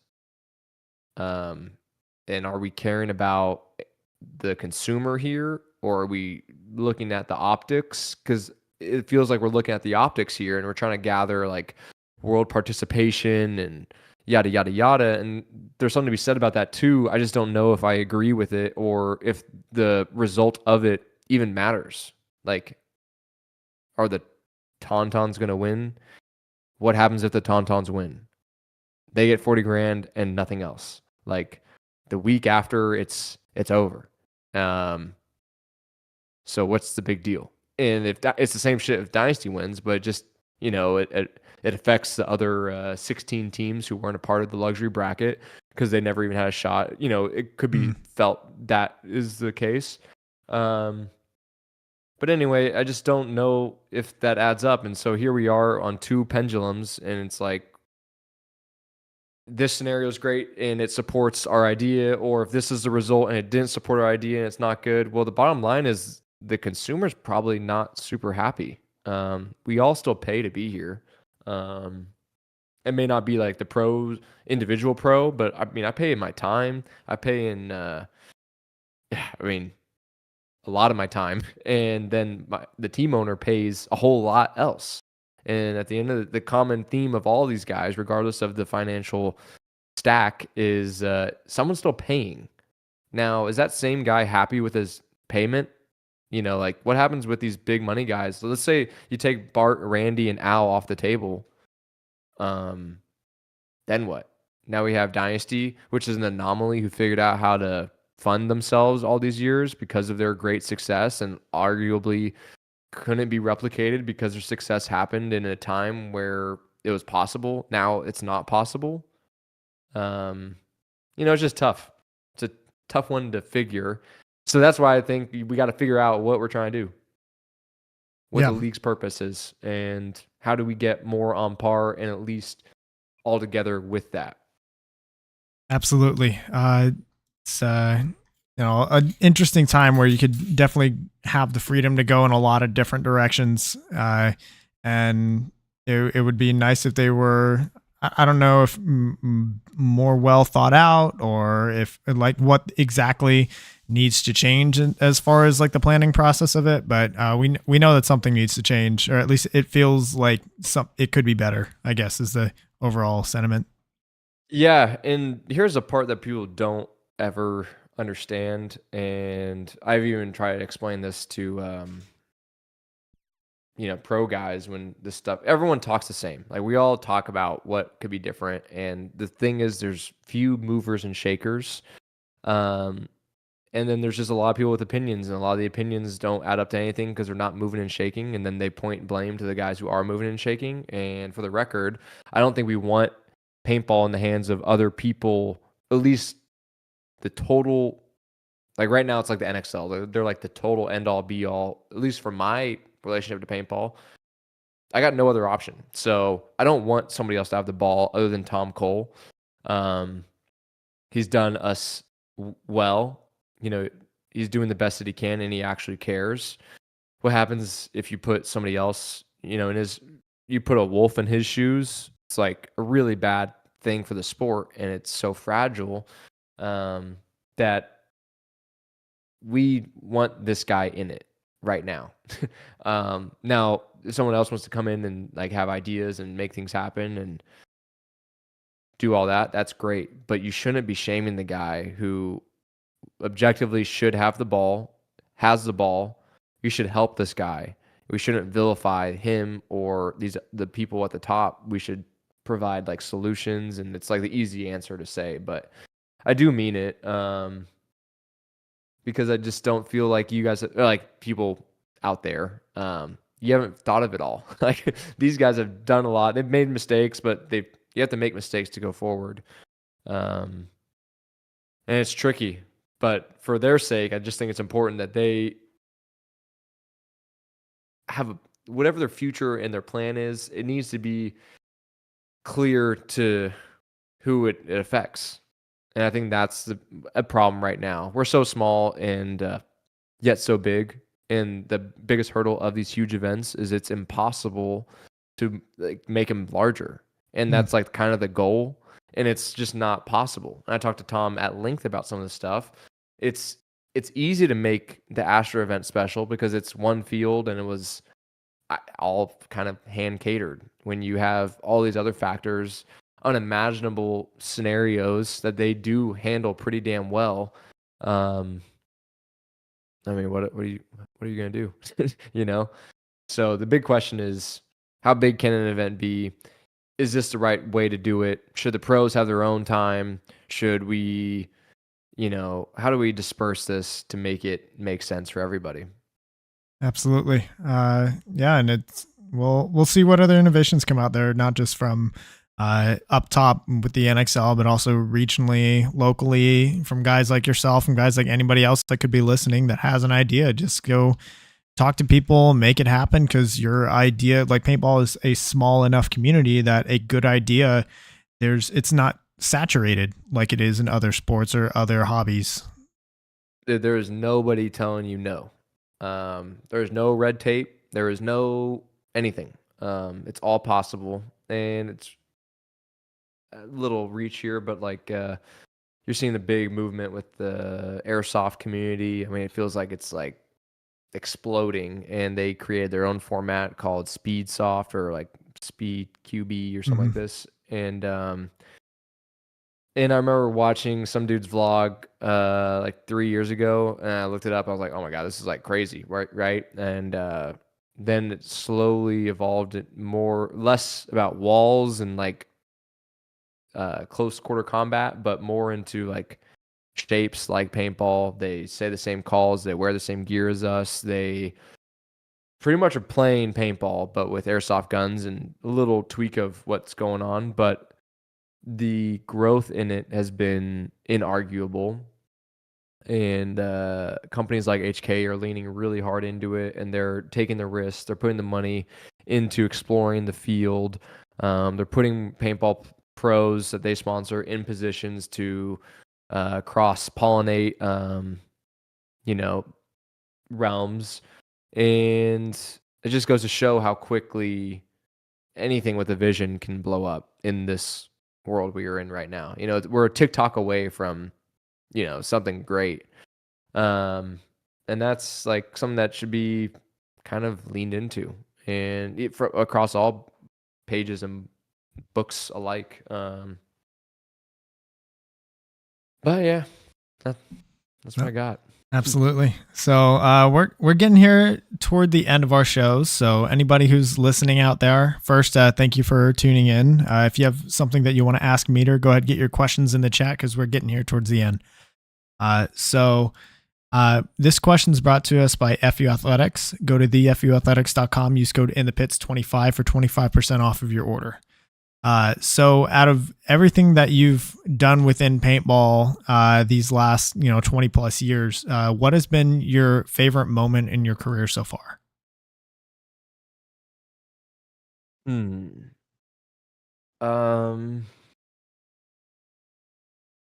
I've been super fortunate with a ton of, so many stories, so many memories and moments. It's really hard to say the one, but I think the one that speaks to me now is, it's always about the relationships that you make through the game. And the one that comes to mind right now is just the traveling that I've done when we were able to go to Europe and play. But just the traveling I was able to do with some of my really good friends in a foreign land. Just exploring the world. There's hundreds of stories I could pick, so not one sticks out. But I think it's that, and winning. When you're competing, winning is everything. But when I look back, and I've been asked this question a bunch, anytime I've said it's about like a win or a moment in a win, I think it's a lie, because I don't recall all of them, and even to say you remember the moment, it's like I personally don't. A moment for me that's pretty cool is like winning World Cup rookie year, broken hand, cut the cast off with a hacksaw, or like a Dremel with a hacksaw attachment. And so that's like a visceral moment, but it's still that day ends, and that memory, while it's cool, it's only cool to me. So I think what's cooler than that is like a memory that can be shared universally and with a story that we all understand. And it's all about my friends. All of them, even the friends that aren't friends anymore.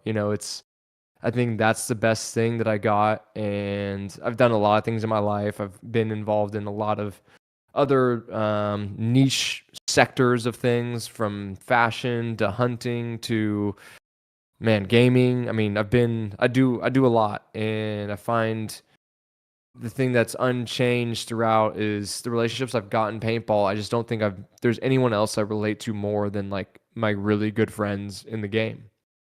Whether that or not, that's because you're, like we talked about earlier, like redlining your body, you're pushing yourself, you have adrenaline, you feel more like your true self than you do when you first wake up in the morning. Like I don't even know who I am when I wake up in the morning compared to when I'm at the field, or like who the guy is who's dreading to go to the field to the guy who I am when I'm at the field. Like, these are very different people. And so I think the best moment is one I get to experience every time I go play, and it's to meet people, see my friends, and be myself. Yep, the best moments in paintball are off the field, not on the field. Same thing with the photos that you get back from events. It's not the action shots. It's like the candids from in the pits or between matches. Those are the best moments. Yeah, absolutely. And I think a big part of it is just the amount of sacrifice that everybody goes through in order to be able to do paintball at especially at your level. And just being able to share that commonality with everyone else, even like your opponents, like there's a connection there that is very difficult to encounter just on a day-to-day basis. Yeah, I mean, absolutely. It's something about sacrifice. It's something about doing the thing you don't want to do the thing you want to do. And I feel like you find this in a lot of different things. But for us, I think like hunting is similar. Like, people think hunting is about like killing stuff. It's like so far beyond that. It's like it's this whole conversation is hunting. It's like the gear to the time traveled, the sacrifice, the waking up early, the missing the anniversary, the who knows. And people still think it's like about the kill, and it's like, bro, last year I had an elk tag. I didn't even get an elk. And it was like one of the best times ever. And it's not because of taking life or harvesting and getting meat and providing for my family. It's none of the macho bullshit. It's just you're going out to do something. And if you're hunting with someone else, they're going out to do the same thing with you. And you're sharing all that time in between. The drive, the packing, the sunset, the sunrise, the cold temperature, you're hungry, the water, the problem solving. When you do stuff that's easy, anybody can do it. When you do something that everybody wants to go, or that everybody, like-minded people set out to do, it's different. It's like the gym. The gym is some people's heaven. It's like the way, as passionate as we are for this, some people like to go lift heavy things, and like the bond that they share with one another, you can't even comprehend, because some of these macho dudes who are like swolled up, like bodybuilder, maybe borderline juicing, it's the same damn thing. And the sacrifice and like the internal things that they're working through is their commonality. And paintball just does something specifically unique that is special. Well said. All right, so this next question is brought to us by Hydra. So now we've got World Cup on the docket. You guys ended up losing your top 3 status, so you're no longer in the direct bye to quarters. You have to play in the prelims and then the wild card round as well. So in your bracket, you've got the Lucky 15s, you've got Columbus Level, Seattle Uprising, and AC Diesel. So what can you share, kind of like what the team's energy was like coming out of the Chicago event, and then what is X Factor either going to change, or what are they going to focus on for the finale this year? Well, I'm really looking forward to the people that we're playing. I think our draw is awesome, and I'm excited that we're not playing in the nonsense bracket, just because it's really tough. Like, I'm a believer of going out and playing, like, I'd rather play the top 4 teams than play like the easier path. Just because if you beat them, you're gonna win. If you don't beat them, or like you beat all the hard guy or easy guys, and then you face up against a really strong team, it's a crapshoot, and more often than not, and it sucks to say that, but I mean, history is like, I don't know. I think it rewards this opinion. You're more dialed for what you're supposed to go do when you are actually tested and pushed and tap into like this different thing. Like I know when you're supposed to, like there's a feeling if you win tournaments and even in your personal performance, there's a feeling that that you're doing the right things, and then there's a feeling that that holy shit, we haven't seen what we need to see to be prepared for what comes. So stoked with what we got. Changes, I think a lot of it is still the same for what we're setting out to do, to be more disciplined and, just winning the moments. I think that was a big thing about X Factor the past 3 years or any of our final performances is like we've lost the moments that matter. So being prepared to win those and understanding how to identify those and, all that takes all of us as individuals collectively to sharpen ourselves to know how to look for that. Personally, I feel like I need to become just a better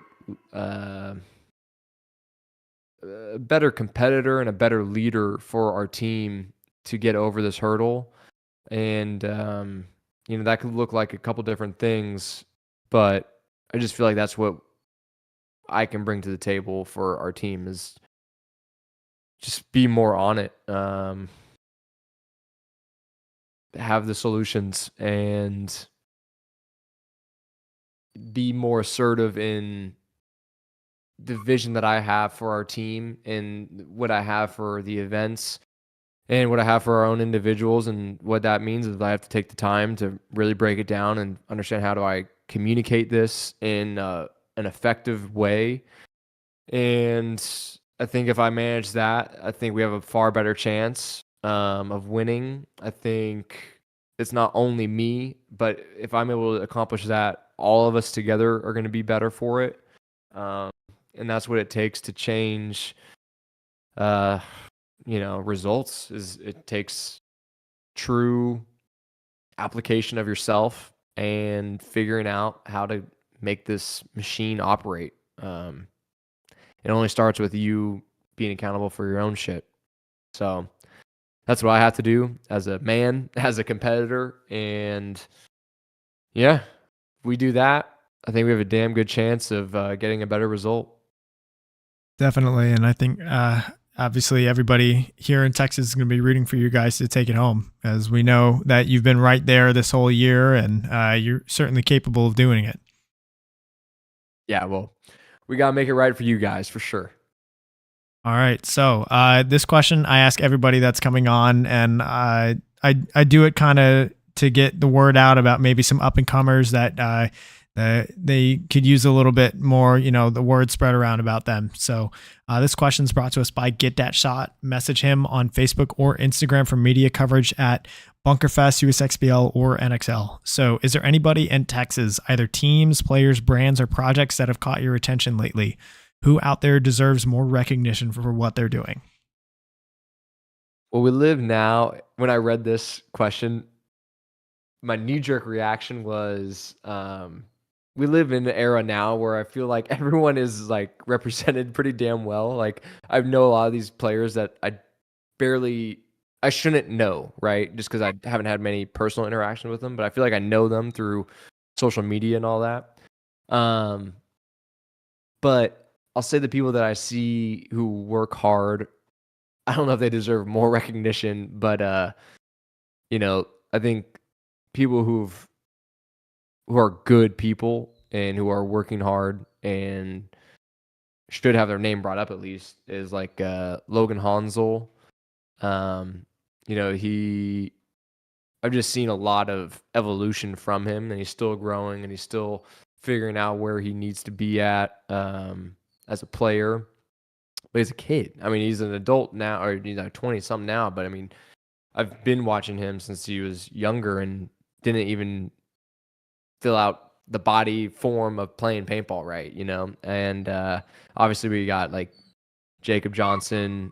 He's on the map already. You know, a lot of these people are already on the map. So I don't think there's anyone who's come across my vision yet who I'm like, this person needs some limelight. But what I will say is I'm just really happy about a lot of these guys: Trent Mason, Logan Hansel, Jacob Johnson. I mean, all the fit guys, just because they're living it right now.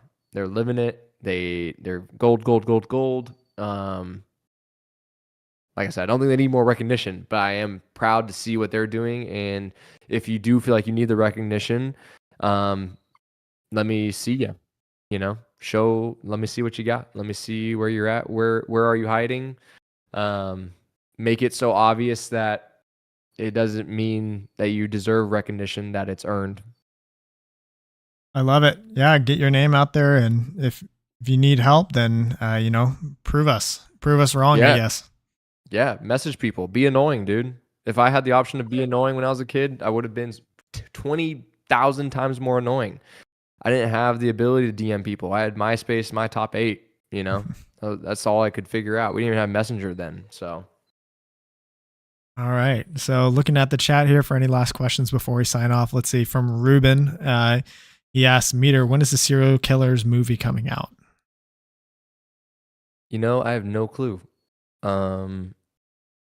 I have zero idea. But we did release a headband collaboration. I think it's for sale on their website at monkeywithagun.com, but I really have no clue about anything regarding anything outside that. I know they were filming, they've been filming the Hormesis movie throughout the year. So, yeah. So the Hormesis movie, it will probably come out. It's another one, no hard date. But I've been filming with them a lot. So I have a much more better idea of what's going on there, and it'll probably come out next year. If everything goes like really well, it'll be out next year. It could be a little longer because they're capturing a bunch. They intend on, I think that one will be one of the best. It'll probably be the best paintball take movie situation of the modern era. So I mean, looking forward to that. We need more of that. We don't have enough media of meaningful media, long format stuff out there. Absolutely. All right. Well, I think that does it for our show. So our final question comes to us from Compete, which is Jell Stewart's brand. Message him on Facebook or Instagram. Mention In the Pits for 10% off of your order of soft goods. So Meter, thank you so much for your time. This has been a fantastic episode. Love getting the chance to just sit down and chat with you. Do you have any last shout outs or things you'd like to say before we sign off? Shout out to Alex Martinez. Without him, I mean, none of this is possible. Shout out to good people. He's a great person. Shout out to the good and great people out there who make these things even realities that we're able to have. Thank you for everybody top down in the paintball world. Each one of us matters. Even if you're just a pure consumer of the game, you matter more than you think you do. And, shout out to all my friends. Shout out to everybody. Shout out to Shouting Out. That's all I got. And if you're listening, I really appreciate your time, and I appreciate you listening to Christian's podcast. It's a beautiful thing that we are able to do. Just talking about the game that we love and able to entertain you, make your day or night or whatever you're going through, give you some sound. Appreciate it, Meter. All right. So I think that does it for our show. Thank you guys so much for tuning in. Be sure to go follow Meter at Dimitri Christos on Instagram. What other guests would y'all like to see on the show? Be sure to leave a comment down below. While you're at it, hit that subscribe button.